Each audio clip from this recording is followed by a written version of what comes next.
Hi guys, welcome to our channel. ప్రస్తుతం మనతో పాటు భరద్వాజ్ గారు సీనియర్ జర్నలిస్ట్ ఉన్నారు. వారితో ఒకసారి మాట్లాడదాం. సార్ నమస్కారం. సార్ నమస్తే అండి. సార్, పుష్ప 2 పైన ఎటువంటి ఎక్స్పెక్టేషన్స్ ఉన్నాయో మనందరికీ తెలిసింది. సో నిన్న బీహార్లో పాట్నాలో ట్రైలర్ రిలీజ్ ఈవెంట్ జరిపారు. ట్రైలర్ రిలీజ్ చేశారు. విపరీతంగా జనం కూడా వచ్చేసారు. అయితే రిలీజ్ అయిన ట్రైలర్ పైన మీ ఒపీనియన్ ఏ విధంగా ఉంది? మీ రివ్యూ ఏంటి? మీరేం చెప్తారు సార్ ట్రైలర్ గురించి? ట్రైలర్ చాలా ప్రొవోకింగ్గా ఉంది. ప్రొవోకింగ్గా అంటే రెచ్చగొట్టేదిగా ఉంది. ఓకే, రెచ్చగొట్టడం అంటే ఎప్పుడెప్పుడు సినిమా చూడాలా అనేటువంటి ఒక ఎంతూజియాజంని జనాల్లో పంపు చేసింది అది. ఓకే, సో దీని మీద డిపెండ్ అయ్యి నిన్న ట్రైలర్ అక్కడ చూపించిన తీరు, దాంతోపాటు పాట్నా ఈవెంట్ జరిగిన తీరు, ఈ రెండు కలిపి అనేక స్పెక్యులేషన్స్ క్రియేట్ చేసినాయి. ఆ స్పెక్యులేషన్స్ లో ఒకటి అంటే పర్టికులర్ గా డయాస్ మీద చాలా మాటలు రోల్ అయినాయి. రోల్ అవటం అంటే దొర్లినాయి. చాలా మంది ఆ ఎంతూజియాజం లో చాలా మాట్లాడారు. బిగ్గెస్ట్ మూవీ ఆఫ్ ఇండియా అనేసారు ఒకరు. అలాగే దీనికి అడ్డుకట్ట వేసే పరిస్థితి లేదు కలెక్షన్స్ కి అన్నారు. దీని నుంచి ఈ ఈవెంట్ మీద జరిగినటువంటి డయాస్ మీద జరిగినటువంటి ఉపన్యాసాల వెల్లువ, అలాగే ట్రైలర్ అంటే మ్యాచ్ అయినాయి అన్నీ కూడా. ట్రైలర్లో కంటెంట్, ఈవెంట్ జరిగినటువంటి మ్యాసివ్ స్కేలు, ఇవన్నీ మ్యాచ్ అయ్యి ఇప్పుడు ఏ మ్యాజిక్ ఫిగర్ని రేపు పొద్దున బాక్స్ ఆఫీస్ దగ్గర క్రియేట్ చేయబోతోంది అనే దానికి సంబంధించి ఒక బీభత్సమైన స్పెక్యులేషన్ మొదలై ఇది 2000 క్లబ్లోకి వెళ్ళబోతున్నటువంటి మొదటి సినిమాగా ఎమర్జ్ అవుతోందా ఈ సినిమా అనేటువంటి ఒక వార్త సర్క్యులేట్ అవుతోంది. అంటే ఇప్పటి వరకు 1500 కోట్లతో బాహుబలి అనేది ఒక రికార్డుగా ఉంది, బాహుబలి 2. అయితే ఆ రికార్డు దరిదాపుల్లోకి వెళ్ళిన సినిమాలు ఉన్నాయి. RRR 1200 కోట్లతో ఉంది. అలాగే షారూఖ్ ఖాన్ ఒక్కడే ఇప్పుడు బాలీవుడ్ నుంచి బలమైనటువంటి పోటీ ఇస్తున్నటువంటి బిగ్ హీరో. అతను కూడా 1200 కోట్ల దగ్గరకు వచ్చాడు. అంటే RRRని మ్యాచ్ చేశాడు తప్ప ఆ రికార్డుని బదులు కొట్టలేదు. ఇప్పుడు కనుక నిజంగానే పుష్ప 2000 crore క్లబ్లోకి చేరితే డెఫినెట్గా ఇప్పటి వరకు షారూఖ్ ఖాన్కి ఒక పేరు ఉంది, బాలీవుడ్ బాద్షా అని చెప్పి.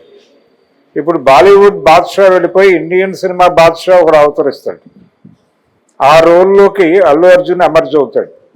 అంటే ఇప్పటి వరకు సినిమా ఇండస్ట్రీ గతిని గమనిస్తే ఎవరు స్థిరంగా ఉండరు ఒక పొజిషన్లో, అది మారుతుంది. అంటే పోటీ నడుస్తోంది. ఈ నడుస్తున్న పోటీకి స్థిరీకరణ అనేది ఉండదు.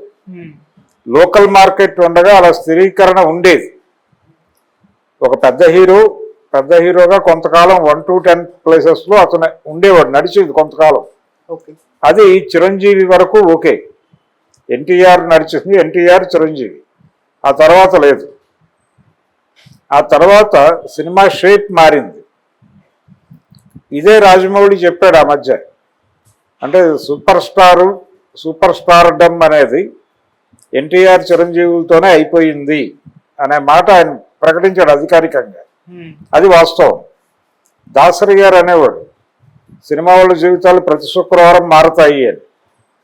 ఆ విధంగా ఇప్పుడు 2000 క్లబ్లో ఎంతకాలం అల్లు అర్జున్ సస్టైన్ అయితే, అంటే ఇంకెవరు ఆ దరిదాపులోకి రాకపోతే వచ్చినంత కాలం, ఇంకొకళ్ళు ఎమర్జ్ అయ్యేంత కాలం ఇతను ఇండియన్ సినిమా బాద్షాగా ఉంటాడు. అది వాస్తవం. అయితే ఈ లెవెల్ స్పెక్యులేషన్స్ చేసుకోవటానికి, అలాగే అల్లు అర్జున్కి రెమ్యూనరేషన్ 300 కోట్లు ఇచ్చారనే మాట వినిపిస్తోంది. అది వాస్తవమా కాదా అనేది పక్కన పెడితే ఈ 2000 క్లబ్ లాగా అది కూడా ఒక స్పెక్యులేషన్ అనుకుందాం. అలాగే ప్రమోషనల్ యాక్టివిటీస్కి 150 నుంచి 200 కోట్లు వీళ్ళు బడ్జెట్ వేసుకుని ఖర్చు పెడుతున్నారు అనే మాట కూడా రొటేట్ అవుతోంది ఇప్పుడు. అంటే ఈ లెవెల్ స్పెక్యులేషన్స్ చేయటానికి ఒక ప్రాతిపదికని కల్పించింది నిన్న పాట్నా ఈవెంట్. అది వాస్తవం. అది వాస్తవము అనుకుంటే 2000 crore అనేటువంటి ఒక స్పెక్యులేషన్లో కూడా కొంత ఒక పునాది ఉంది. దానికి కూడా ఆ స్పెక్యులేషన్ చేయడానికి ఒక పునాది ఉంది. ఆ పునాది పాట్నా ఈవెంటే. పాట్నా ఈవెంట్లో వాళ్ళు ప్రదర్శించినటువంటి ట్రైలరు, స్టేజ్ మీద నడిచినటువంటి ఉపన్యాసాలు, అలాగే ఎవరు ఊహించని లెవెల్లో క్రౌడ్ వచ్చింది అక్కడికి. అవును. అంటే లోకల్ క్రౌడ్ విపరీతంగా వచ్చింది. వాళ్ళందరూ కూడా ఈవెంట్తో మమేకం అయ్యారు. ఇదంతా కూడా విపరీతమైన ఛార్జ్ చేసింది వాతావరణాన్ని. ఛార్జ్ చేయడం మాత్రమే కాదు, పుష్ప మ్యానియాని క్రియేట్ చేసింది.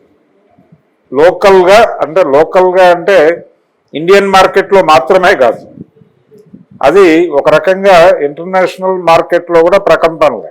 ఓకే. ఇప్పుడు మనం చూస్తున్నాం. ఇప్పుడు ఈ ప్రీ రిలీజ్ ఈవెంట్లు ఇవన్నీ పాట్నాలో జరగడం ఏంటి, లేకపోతే మొన్న లక్నోలో జరిగింది. లక్నోలో జరగడం ఏంటి అనుకుంటున్నాం.